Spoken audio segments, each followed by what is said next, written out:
السلام علیکم پاکستان میں ملک اسلان نوان نہایت اہم پیش رفت اور بڑی خبروں کے ساتھ آپ کی خدمت میں حاضر ہوں۔ جیسا کہ آپ شاید جانتے ہوں کہ شہید ارشد شریف کے بارے میں ایک انڈیپینڈنٹ جو سوموٹو ایکشن ہے جو عدلیہ کی جانب سے لیا گیا ہے، آج اس بینچ کی سماعت ہے اور اس بینچ کے اندر جو لوگ اس کو پارٹیسپیٹ کر رہے ہیں، اگر میں ان کا نام لے سکوں تو justice Umar Ata Bandial, justice Ijaz ul-Ahsan, justice Syed Mazhar Ali Akbar Naqvi, justice Jamal Khan Mandokhail and justice Muhammad Ali Mazhar sahib. یہ وہ لارجر بینچ ہے جو آج اس کیسز کے بارے میں، اس کیس کے اپڈیٹس کے بارے میں جو سوال کرے گا وہ کن لوگوں سے کرے گا کہ notice to director general FIA، inspector general of police Islamabad, notice to director general of IB، notice to president of PFUJ، notice to secretary interior, notice to secretary ministry of information and broadcasting, notice to secretary ministry of foreign affairs Shah Mahmood Ahmad AOR، and mister Adeel Aziz Qazi ASC، mister Muhammad Saad Umar Buttar IBD ASC and lots of people. آج یہ تمام لوگ عدالت کے روبرو ہوں گے اور ان تمام لوگوں سے اس کیس کے بارے میں جو پیش رفت جتنی ہوئی، جو GIT کی رپورٹس تھی وہ ڈسکس کی جائیں گی۔ اور آج کے دن دیکھتے ہیں اعلیٰ عدلیہ کے جانب جو پریشر ہے، دیکھیں سب کا سوال ہے وہ کون تھا، وہ کون تھا، وہ کون تھا، وہ کون تھا۔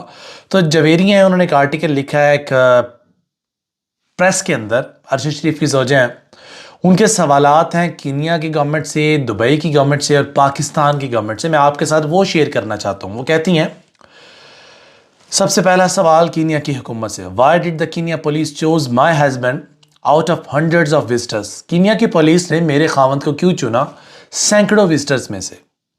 Did they receive any instructions؟ کیا ان کو کوئی انسٹرکشنز دی گئیں؟ اور payment from the top police officers, یا ان کو کوئی رقوم ادا کی گئیں ان کے سینئر آفیسرز کی جانب سے؟ If there was a suspicious، why was he shot in the head؟ اگر کوئی ایسی غیر مناسب سرگرمی لگ رہی تھی تو سیدھی ان کے سر میں گولی کیوں ماری گئی؟ rather than at the car's tire، گاڑی کے ٹائروں پہ مارنے کی بجائے۔ Who released photos of my spouse obtained from the crime scene and the hospital؟ میرے خاوند کی تصویریں کرائم سین سے اور ہاسپٹل سے کس نے ریلیز کیں؟ Why wasn't my husband given a chance to live؟ میرے خاوند کو زندہ رہنے کا ایک موقع کیوں فراہم نہیں کیا گیا؟ And why wasn't he taken to the hospital؟ اسے ہسپتال کیوں نہیں لے کے جایا گیا؟ The officers who shot my husband are nowhere to be found۔ جنہوں نے میرے خاوند کو گولی ماری وہ اس وقت صفحہ ہستی سے غائب ہیں۔ Why are they being hidden؟ وہ کیوں چھپ رہے ہیں یا انہیں چھپایا جا رہا ہے؟ And when will they be punished؟ اور انہیں کب سزا ملے گی؟ Question from the UAE government، Dubai کی جو حکومت ہے ان سے ایک سوال۔ I have heard that the UAE welcomes people۔ میں نے سن رکھا ہے کہ دبئی لوگوں کو ویلکم کرتا ہے from all backgrounds، تمام طرح کے حسب و نسب سے، and that there is no racism thereof۔ وہاں پر کسی بھی قسم کی ریسزم نہیں۔ ریسزم وہ چیز ہوتی ہے کہ کسی ذاتی تفریق، کالے گورے کی تمیز سے بڑھ کر، سیدھے لفظوں میں۔ So why my husband، a well-known Pakistani journalist، forced to leave the country even though he had a valid visa؟